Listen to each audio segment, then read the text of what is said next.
করোনাকে ভয় নয় জয় করতে হবে বললেন প্রধানমন্ত্রী। পাটকলগুলো আধুনিকায়নের ঘোষণা। শাহেদের সম্পদ অনুসন্ধান করবে দুদক। মেডিটেক ও লেক্সিকনের মালিকদের জিজ্ঞাসাবাদ। থামছে না নকল ওষুধ আর ভেজাল পরিচ্ছন্নতা সামগ্রী বাণিজ্য। র্যাবের অভিযানে জেল, জরিমানা, সিলগালা।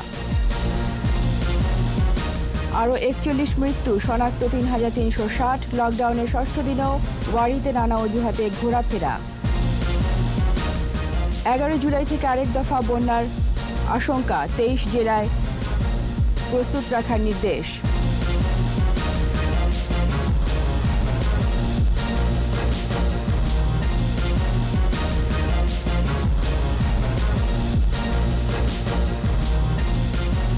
ছিলেন প্রেস সিকিউরিটি ইসলামী ব্যাংক লিমিটেড সংবাদ শিরোনাম। আমন্ত্রণ জানাচ্ছি রাত 11টার 21 সংবাদের সাথে আছি রীতা চৌধুরী। দর্শক, 21 টেলিভিশনের সংবাদ একই সাথে সরাসরি দেখতে পাবেন আমাদের ফেসবুক পেজ www.facebook.com/2124 অনলাইনে। খিদে যখন যেখানে, সাথে থাক বেলামে। এছাড়া সংবাদে আরও থাকছে, টরন্টো ও টোকিওতে সরাসরি ফ্লাইট চালু করবে বিমান। আরও কয়েক রুট নিয়ে চলছে আলোচনা।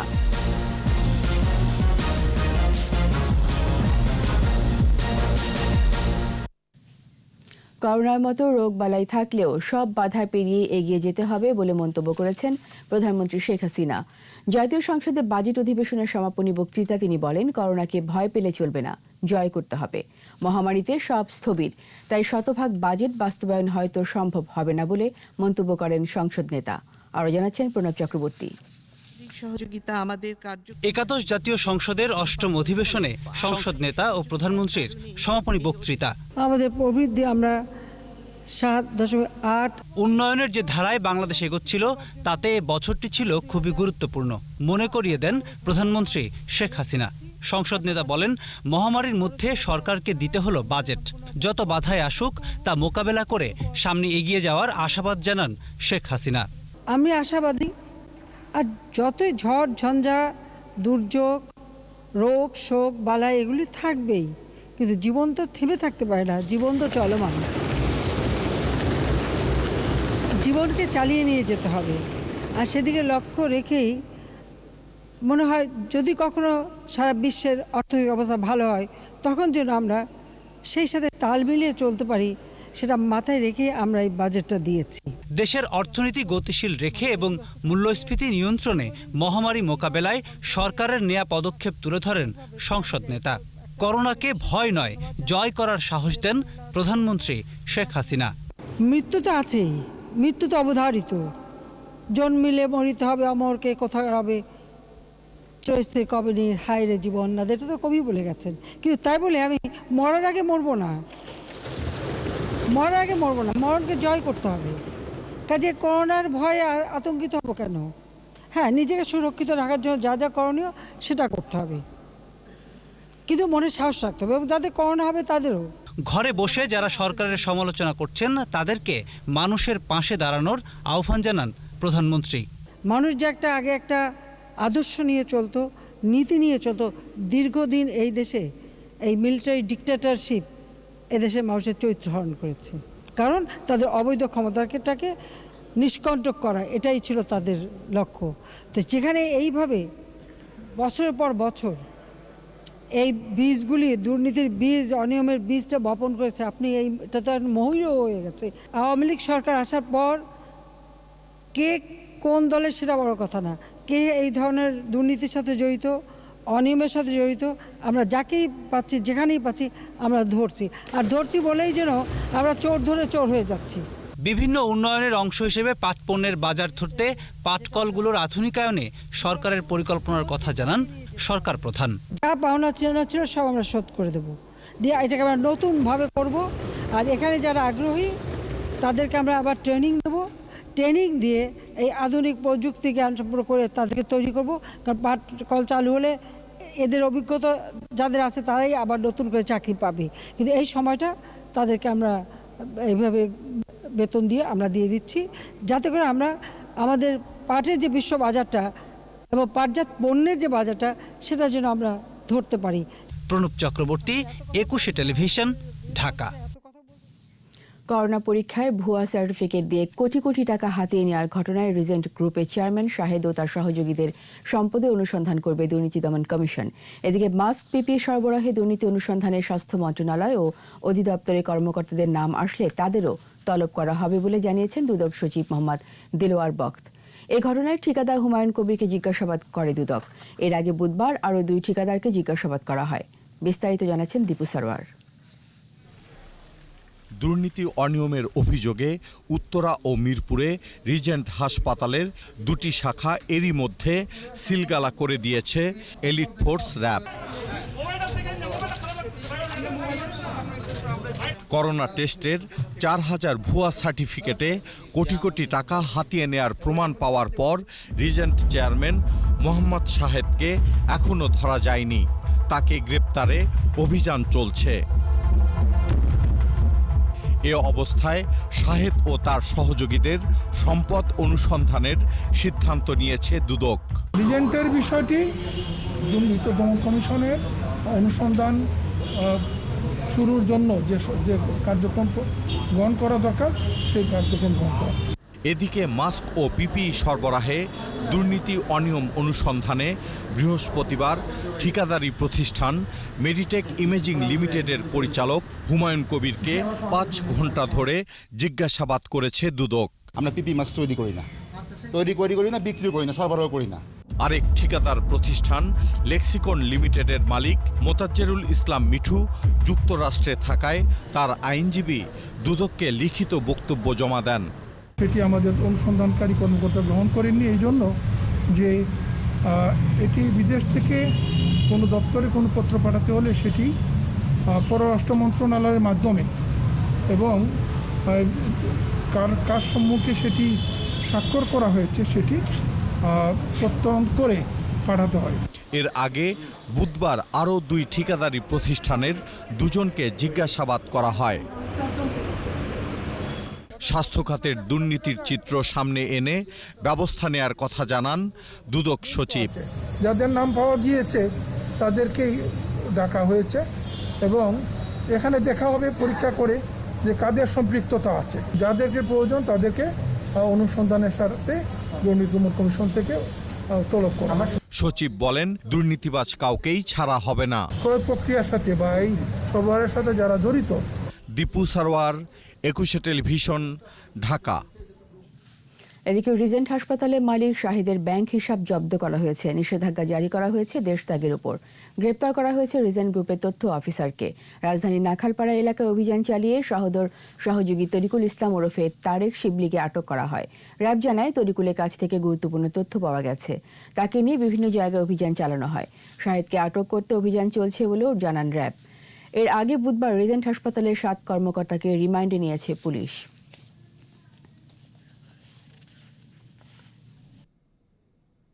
তারেক শিবলি মূলত রিজেন্ট হসপিটালের পিআরও বা জনসংযোগ কর্মকর্তা হিসেবে কর্মরত ছিলেন এবং উনি শাহেদ করিমের অত্যন্ত আস্থাভাজন একজন ব্যক্তি।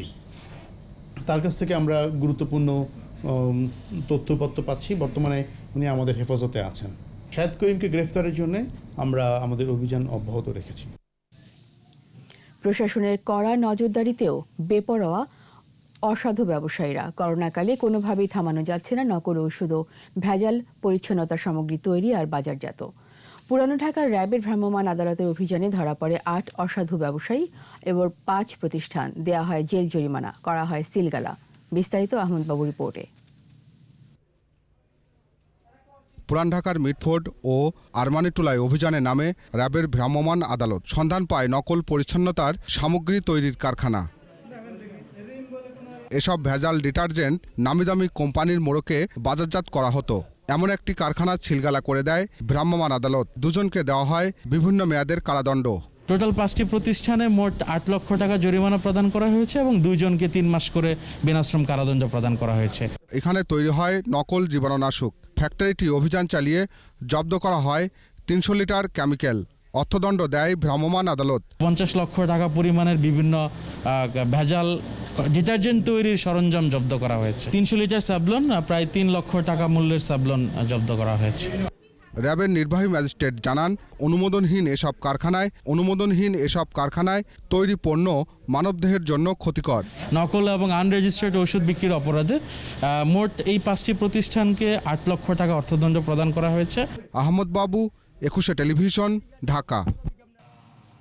দেশে কোভিড-19 রোগীর সংখ্যা ছাড়ালো 1,75,000। 24 ঘন্টায় 41 জনের মৃত্যু হয়েছে, যার মধ্যে 29 জন পুরুষ এবং 12 জন নারী।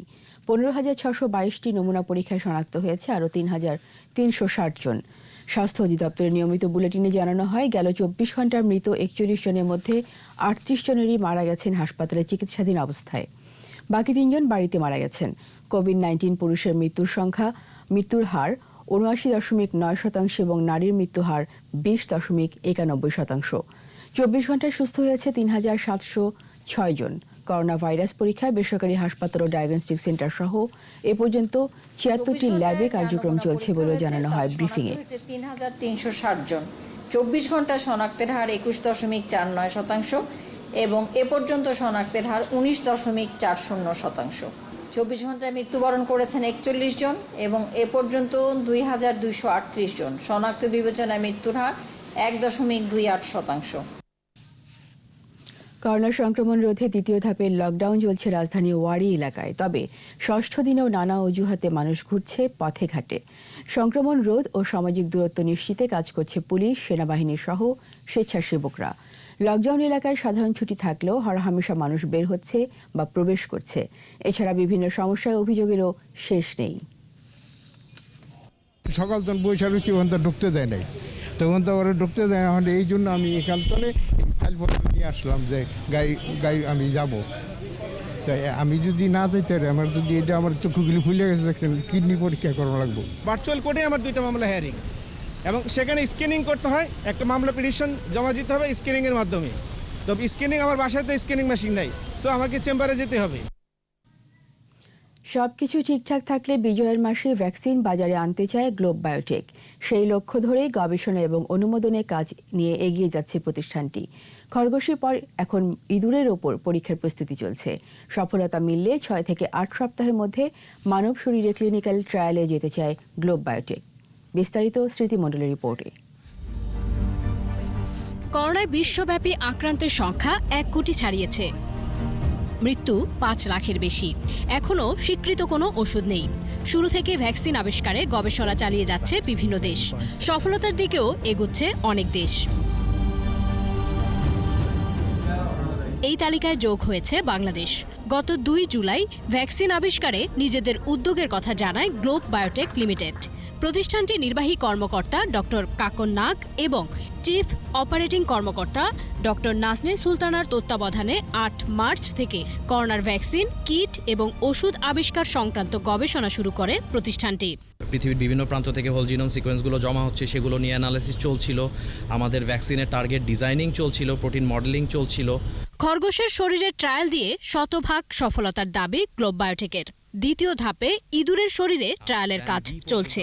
6 থেকে 8 সপ্তাহ পর মানব শরীরে ক্লিনিক্যাল ট্রায়ালের প্রস্তুতি নিচ্ছে প্রতিষ্ঠানটি।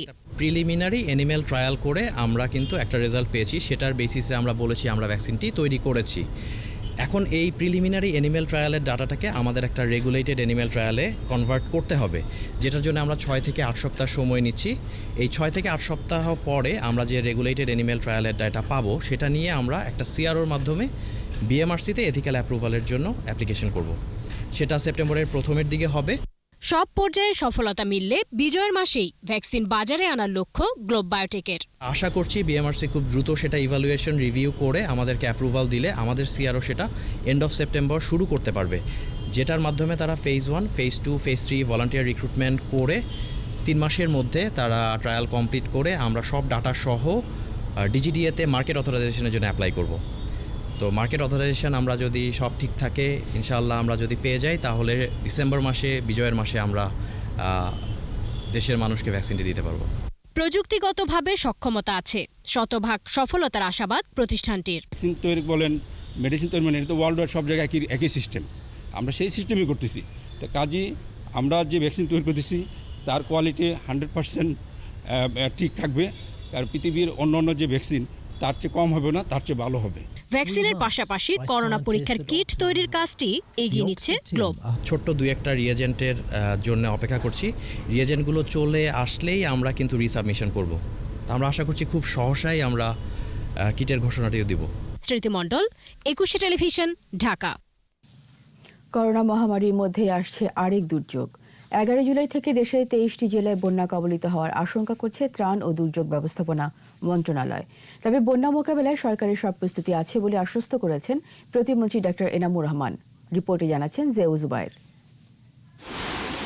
দুর্যোগ যেন পিছুই ছাড়ছে না। নদ নদী ছাপিয়ে প্লাবিত হয় উত্তরের বেশ কটি জেলা। সেই সাথে নদী ভাঙ্গনে আশ্রয়হীন অনেক পরিবার। বেশ কিছু জেলায় ভেঙেছে বন্যা নিয়ন্ত্রণ বাঁধ। এক বন্যা যেতে না যেতেই আরেক দফা বন্যা। মৌসুমী বায়ুর প্রভাবে ভারতের পশ্চিমবঙ্গ ও বাংলাদেশের বৃষ্টি ঝরছে। তাই 11 জুলাই থেকে উত্তরাঞ্চলের রাজশাহী, রংপুর, কুড়িগ্রাম, সিলেট বিভাগের বিভিন্ন জেলা, মুন্সিগঞ্জ সহ দেশের 23টি জেলায় বন্যায় প্লাবিত হওয়ার আশঙ্কা। সচিবালয়ে সংবাদ সম্মেলনে দ্বিতীয় দফা বন্যা আসছে বলে জানালেন ত্রাণ ও দুর্যোগ ব্যবস্থাপনা প্রতিমন্ত্রী ডক্টর মোহাম্মদ এনামুর রহমান। বন্যা বেশি হবে, মানুষকে আশ্রয়কেন্দ্রে আসতে হবে। এখন করোনা সংক্রমণ চলছে, এই করোনা সংক্রমণে যাতে সামাজিক দূরত্ব বজায় রাখা যায় এবং সেই জন্য আশ্রয়কেন্দ্রের সংখ্যা বাড়াতে বলেছি। প্রতিমন্ত্রী জানান, বন্যা আশ্রয়কেন্দ্রগুলো প্রস্তুত করা আছে। আশ্রয়কেন্দ্রে স্বাস্থ্যবিধি মানতে সবার জন্য মাস্ক সহ সুরক্ষা সামগ্রী এবং প্রয়োজনীয় খাদ্য, অর্থ, শিশু ও গোখাদ্য বিভিন্ন জেলায় পাঠিয়ে দেওয়া হয়েছে। বন্যা কবলিত মানুষের জন্য আমরা প্রত্যেক জেলায় 200 মেট্রিক টন চাল, 5 লক্ষ টাকা, 2 লক্ষ টাকা শিশু খাদ্যের জন্য, 2 লক্ষ টাকা গবাদি পশুর জন্য এবং 2000 প্যাকেট করে শুকনা খাবার আমরা গতকালকে আমরা পাঠিয়ে দিয়েছি। বন্যার পর কৃষকদের বিনামূল্যে বীজ, মৎস্য চাষীদের বিনা সুদে ঋণ দিয়ে ক্ষতি পুষিয়ে নিতে সরকার সহযোগিতা করবে বলে আশ্বাস দেন প্রতিমন্ত্রী। জনগণের যাতে কোনো দুর্ভোগ না হয়, জনগণ যাতে নিরাপদে আশ্রয় থাকতে পারে এবং খাদ্যের যাতে কোনো সংকট না হয়। জেউ জুবায়ের, 21 টেলিভিশন, ঢাকা। নিচ্ছি বিরতি। স্বাস্থ্যবিধি মেনে চলুন, সুস্থ থাকুন। যখন ফিরছি তখন অন্যান্য খবরের সঙ্গে আরও থাকবে ক্রেডিট কার্ড জালিয়াতি ও সামাজিক যোগাযোগ মাধ্যমে প্রতারণা, 6 নাইজেরিয়ান সহ গ্রেপ্তার 22। অনলাইনে কোরবানি পশু কেনায় ঝুঁকছেন ক্রেতারা, কসাইখানায় বাড়ছে বুকিং।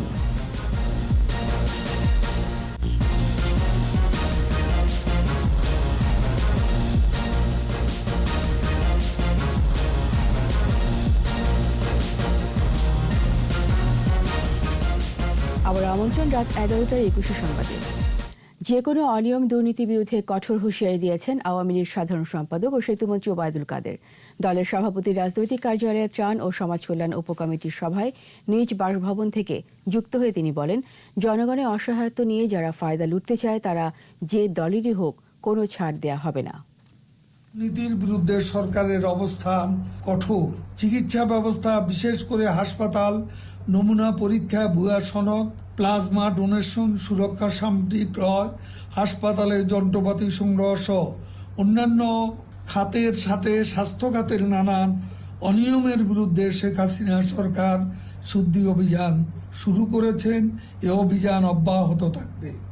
অপরাধীরা যে দলের পরিচয়ই হোক, যত ক্ষমতাধরই হোক, তাকে আইনের আওতায় আসতে হবে। করোনা ভাইরাসের নমুনা পরীক্ষা, চিকিৎসা সেবা দেওয়ার ব্যাপারে রিজেন্ট হাসপাতালকে অনুমতির ক্ষেত্রে স্বাস্থ্য অধিদপ্তরে আরও সতর্ক হওয়া উচিত ছিল বলেছেন তথ্যমন্ত্রী ডক্টর হাসান মাহমুদ। সচিবালয়ে নিজ কার্যালয়ের সাংবাদিকদের তিনি বলেন, অন্য প্রতারকদেরও খুঁজে বের করা হবে। সে খুব উঁচু দরের একজন প্রতারক। এরকম আরও প্রতারক আছে।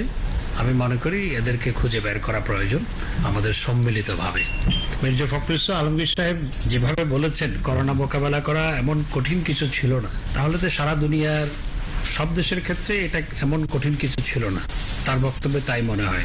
বাংলাদেশ সীমিত সামর্থ্য নিয়ে একটি উন্নয়নশীল দেশ হওয়া সত্ত্বেও, পৃথিবীর সবচেয়ে ঘনবসতিপূর্ণ দেশ হওয়া সত্ত্বেও যেভাবে করোনা মোকাবেলা করা হয়েছে, আমি মনে করি এটি অনেক উন্নত দেশের তুলনায়ও আমরা এটি মোকাবেলা করার ক্ষেত্রে অনেক সাফল্য দেখাতে সক্ষম হয়েছে।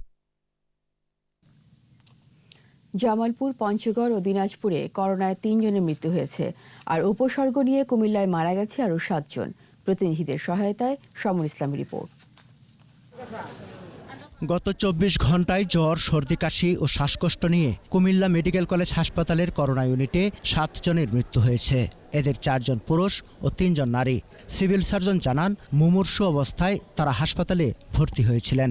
সকলেরই নমুনা সংগ্রহ করা হয়েছে। দিনাজপুরের বীরগঞ্জে করোনা সংক্রমিত হয়ে মারা গেছেন একজন। জেলায় নতুন 36 জন সহ মোট আক্রান্ত 844 জন।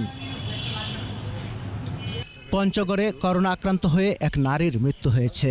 এ নিয়ে জেলায় মৃতের সংখ্যা দাঁড়ালো 4। এদিকে জামালপুরে মারা গেছেন একজন।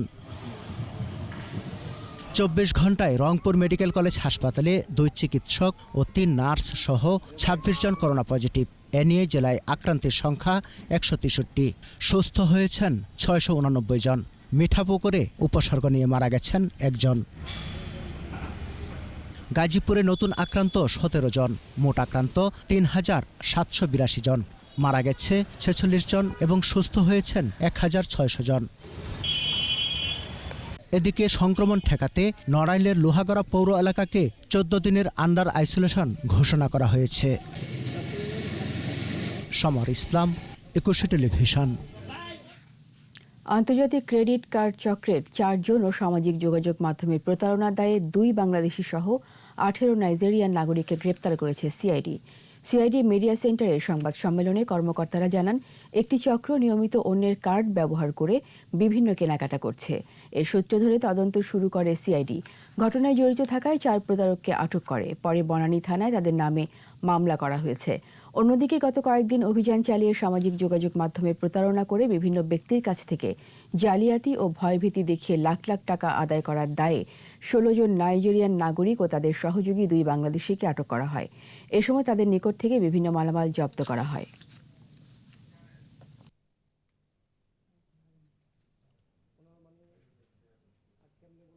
একবার দিল 50,000, তারপরে 2 লাখ, তারপর 4 লাখ, 20, 22, 50 লাখ টাকা পর্যন্ত মানুষ দিয়ে দেয়।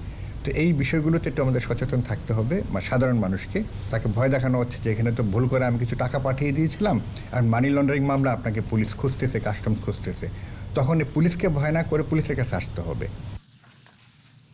বুড়িগঙ্গায় মর্নিং বার্ড লঞ্চ ডুবি মামলায় প্রধান আসামি ময়ূর 2 লঞ্চের মালিক মুসাদ্দেক হানিফকে রাজধানী থেকে গ্রেপ্তার করেছে নৌ পুলিশ। বৃহস্পতিবার ভোরে সদরঘাট থানার নৌ পুলিশ রাজধানীর সোভানবাগ এলাকা থেকে তাকে গ্রেপ্তার করে। তাকে আদালতে হাজির করে 3 দিনের রিমান্ড নেওয়া হয়েছে। গত 29 জুন বুড়িগঙ্গায় মর্নিং বার্ড লঞ্চকে ধাক্কা দিয়ে ডুবিয়ে দেয় ময়ূর 2 নামের লঞ্চ। এই ঘটনায় 34 জন নিহত হন।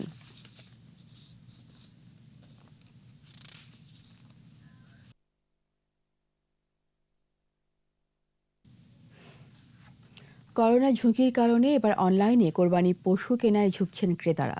পাশাপাশি মাংস প্রক্রিয়াজাতকরণ কোম্পানিগুলোর কসাইখানায় পশু কোরবানির জন্য বুকিং বাড়ছে। স্বাস্থ্য ঝুঁকি এড়ানোর পাশাপাশি কোরবানির সময় নগর পরিচ্ছন্ন রাখতে এ ধরনের উদ্যোগকে আরও এগিয়ে নেওয়ার দাবি খামারিদের। মেহেদী হাসানের রিপোর্ট। খামারের এই মোটাতাজা গবাদি পশুগুলো কিনতে এখন আর হাটে যাওয়া জরুরি নয়। ঘরে বসেই ছবি দেখে অনলাইনে কেনা যাবে কোরবানির পশু। খামার কর্তৃপক্ষ গরু পৌঁছে দেবে ক্রেতার ঠিকানায়। দাম পরিশোধ করতে হবে অনলাইনে অথবা পশু বুঝে পাওয়ার পর নগদ টাকায়। কোরবানি করার দায়িত্বও নিচ্ছে অনেক খামার। চাইলে খামার কর্তৃপক্ষ পশু জবাই করে ঈদের দিন কোরবানির মাংস পৌঁছে দেবে ক্রেতার ঠিকানায়।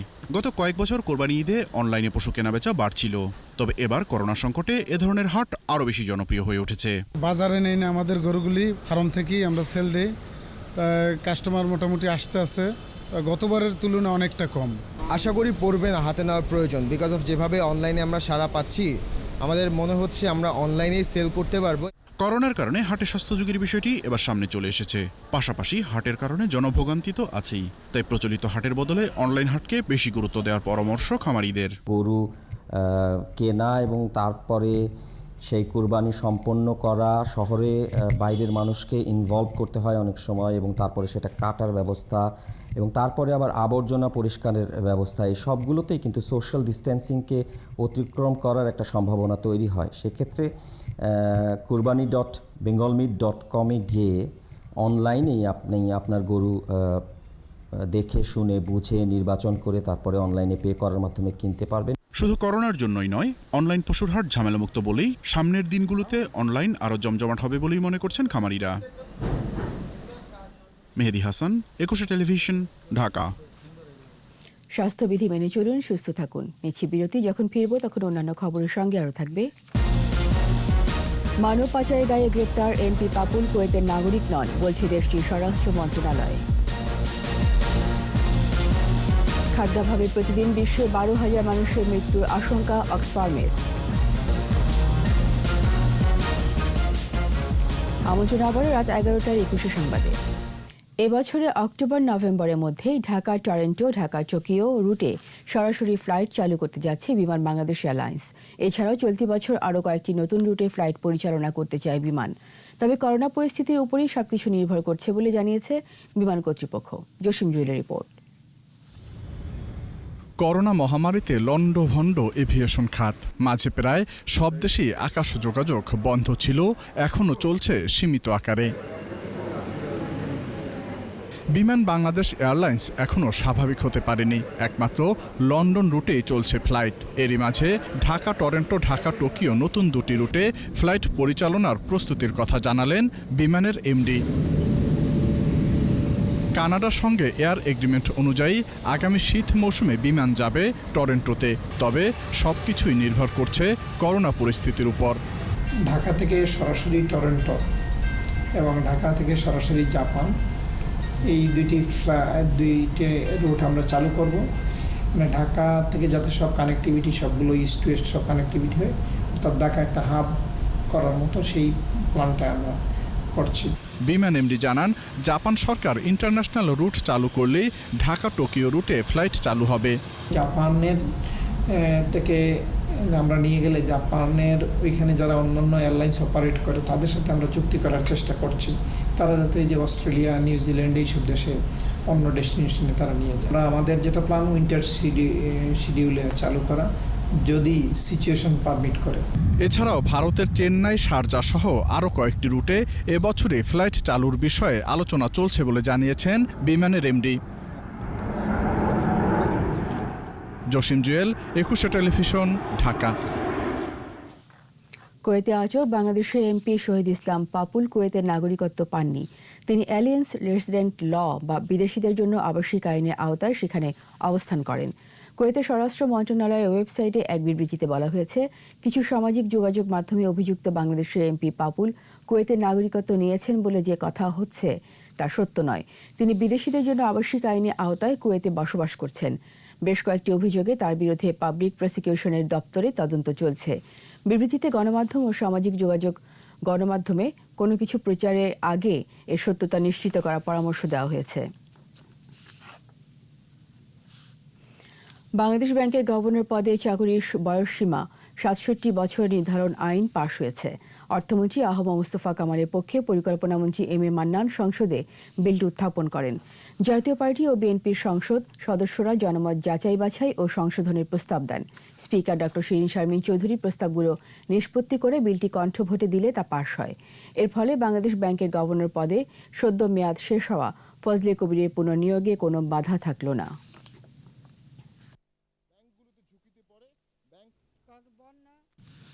এবার সোশ্যাল ইসলামী ব্যাংক লিমিটেড বাণিজ্য সংবাদ।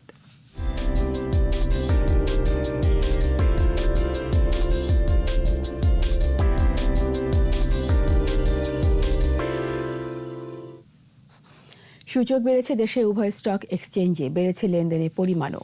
বৃহস্পতিবার ডিএসইতে লেনদেন হওয়া ৩৪৯টি প্রতিষ্ঠানের মধ্যে দর বেড়েছে ১০৩টির, কমেছে ৪৫টির আর অপরিবর্তিত রয়েছে ২০১টির দর। ডিএসইর প্রধান সূচক ডিএসই এক্স ২৬ পয়েন্ট বেড়ে উঠে আসে ৪,০৬১ পয়েন্টে। দিন শেষে ডিএসইতে লেনদেনের পরিমাণ দাঁড়ায় ৩৪৭ লাখ টাকা। সূচক বেড়েছে সিএসইতেও। সিএসইতে লেনদেন হওয়া ১৯৩টি প্রতিষ্ঠানের মধ্যে দর বেড়েছে ৪৯টির, কমেছে ২৬টির আর বদলায়নি ১১৮টির দর। আর সিএসইতে মোট লেনদেন হয়েছে ১৪,২৯ লাখ টাকার শেয়ার ও মিউচুয়াল ফান্ড। আর এরই সাথে শেষ করছি রাত 11টার 21 সংবাদ। যাবার আগে ফার্স্ট সিকিউরিটি ইসলামী ব্যাংক লিমিটেড সংবাদ শিরোনামগুলো আরও একবার। করোনাকে ভয় নয়, জয় করতে হবে বললেন প্রধানমন্ত্রী। পাটকলগুলো আধুনিকায়নের ঘোষণা। শাহিদের সম্পদ অনুসন্ধান করবে দুদক, মেডিটেক ও লেক্সিকন মালিকদের জিজ্ঞাসাবাদ। থামছে না নকল ওষুধ আর ভেজাল পরিচ্ছন্নতা সামগ্রীর বাণিজ্য, র্যাবের অভিযানে জেল, জরিমানা, সিলগালা। আরও 41 মৃত্যু, শনাক্ত 3,360। লকডাউনের ষষ্ঠ দিনেও ওয়ারিতে নানা অজুহাতে ঘোরাফেরা। 11 জুলাই থেকে আরেক দফা বন্যার আশঙ্কা, 23 জেলায় আশ্রয় কেন্দ্র প্রস্তুত রাখার নির্দেশ।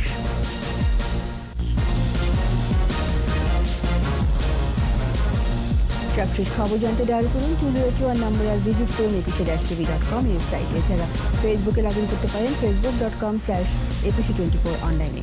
পরের সংবাদ রাত 1টায় দেখার আমন্ত্রণ রইল। স্বাস্থ্যবিধি মেনে চলুন, সুস্থ থাকুন। ধন্যবাদ।